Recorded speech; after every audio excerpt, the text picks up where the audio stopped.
Nityanandam, everybody. I trust you can hear me. I've got my earphones in today.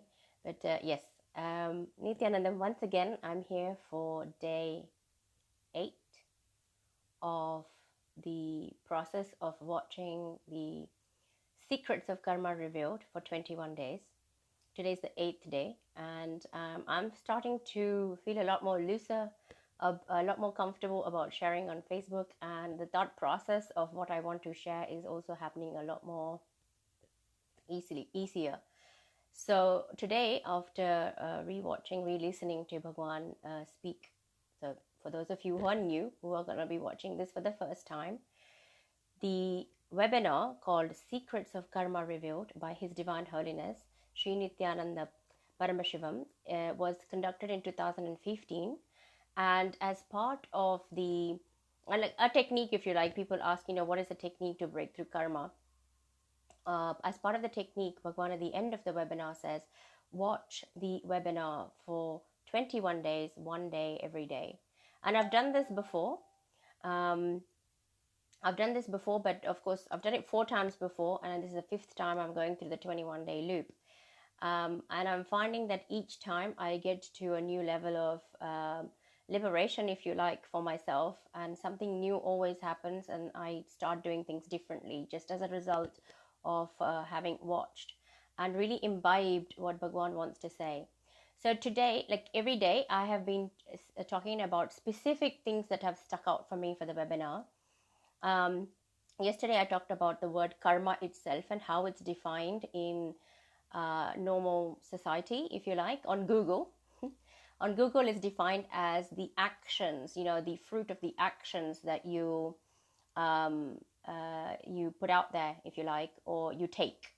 But the way Bhagwan defines it is that it's not the actions that you take, but who you are being. So it's not what you're doing that matters, but who you're being. So if you're being powerless, no matter what you do, you're not going to get the desired result for yourself. And today, 2 things that I wanted to share about. One is that Bhagwan says that there is only 4 or 5 thought currents. It's thought currents that are happening more often in our inner space, if you like. So it's not that we have more thoughts, but there is a set number of thought currents that are happening more often in us, which is why it's almost like, I guess, a tape recording that's going on inside. And he said it just shows up in different ways. He talks about kakka biryani. He uses that the word kakka biryani makes me laugh.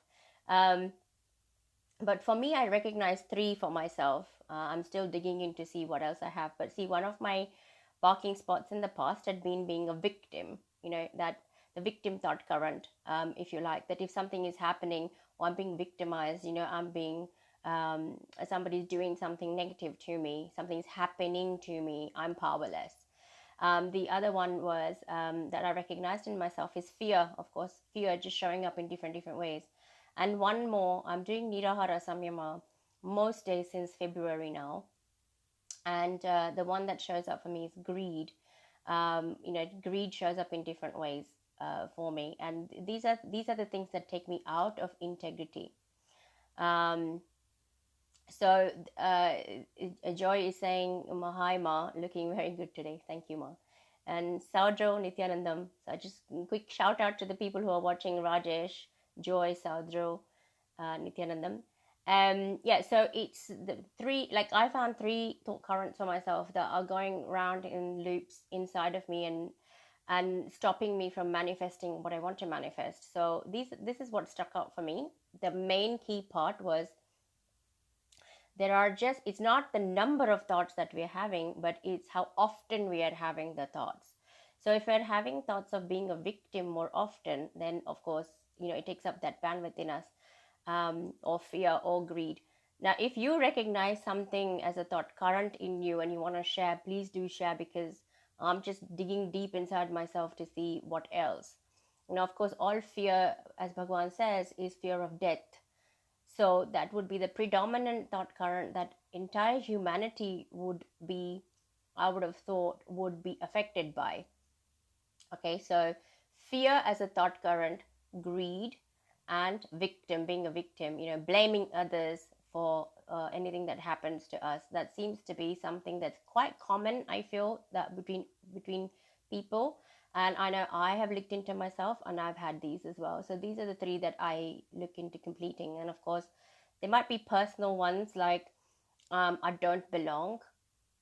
These are examples like I've had before, where I've completed with I don't belong, or I'm not supported, I'm not good enough, yeah, I'm a failure, etc., etc. So these are different thought currents that may be running inside of us, which are worth looking at and completing.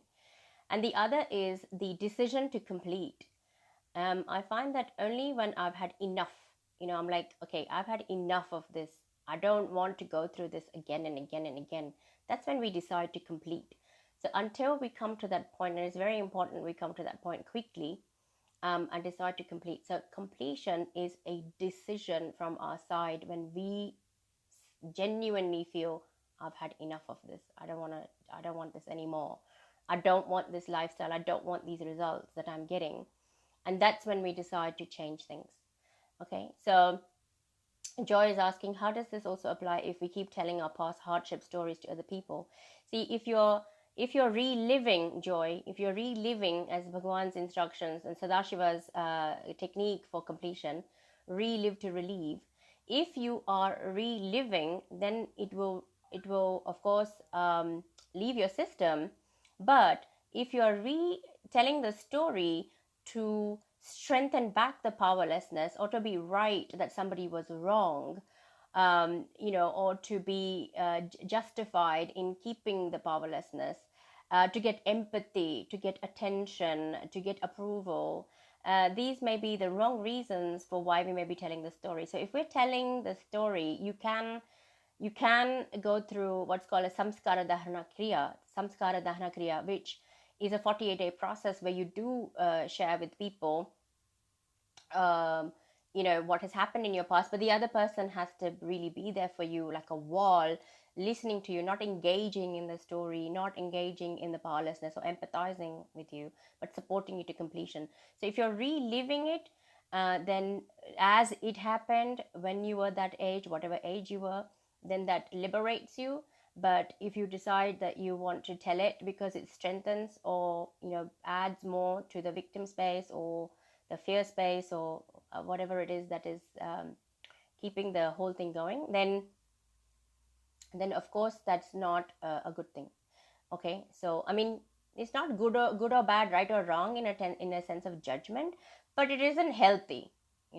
So I trust that answers your question, Joy. If there's anybody else that has questions, please do post them in the comments box, and I will share the Secrets of Karma Revealed webinar. I'd highly recommend, if you haven't already watched it, to do the 21-day loop. It's very, very powerful. If you take out all of the intro part sometimes, and then there's an extended part in the middle, it's roughly about an hour, 5 minutes. It's not a huge amount of time to spend on working on your liberation. Okay, so thank you so much for watching. Thank you for listening. And I'm going to post this on my YouTube as well. So yeah, I'm just coming out of my shell and sharing more fluently, I trust. Thank you so much for listening. Nityanandam.